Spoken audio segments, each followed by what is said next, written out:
आमदार अर्जुन खोतकर आपल्यासोबत आहेत। आज बौद्धिकासाठी सर्वांना बोलवण्यात आलं होतं। कसा वर्ग झाला, काय साधारणपणे तिथं सांगण्यात आलं आणि कसा अनुभव होता? नाही, मुळामध्ये आज डॉक्टर हेगडेवार यांच्या स्मृतीला वंदन करण्यासाठी आणि गोळवल गुरुजीच्या वंदन करण्यासाठी आम्ही गेलो होतो आणि संघाची शिस्त, संघाचे ते सर्व प्रेरणादायी आणि त्यांचं जीवनपट सर्व अनुभवाची एक संधी निश्चितपणे आम्हाला मिळालेली।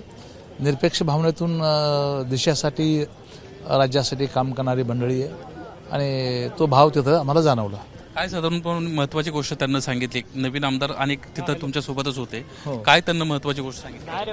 हो, म्हणजे काम कसं करायचं या संदर्भात थोडीफार माहिती त्यांनी दिली। खरं तर महायुतीचा घटक पक्ष म्हणून अजित पवारांना देखील येणं अपेक्षित होतं। अनेक त्यांच्यावर टीका होती की संघानं तुमचं जर काम केलं असेल तर तुम्हाला यायला काय अडचण होती, पण ते आले नाही। त्यांना विचारा, मी काय सांगू शकतो। थँक्यू। आपण पाहतोय अर्जुन खोतकरांना महत्त्वाची प्रतिक्रिया दिली आहे की ज्यावेळेस आम्ही तिथे गेलो तर महत्त्वाचं ज्या पद्धतीने त्यांना सांगितलं, त्याग आणि निष्ठा कशी असावी या संदर्भातली माहिती आम्हाला त्या ठिकाणी सांगण्यात आली। कॅमेरामन गजानन बाळापूरकर, निलेश पुदावली, एबीपी माझा, नागपूर। एबीपी माझा, उघडा डोळे बघा नीट।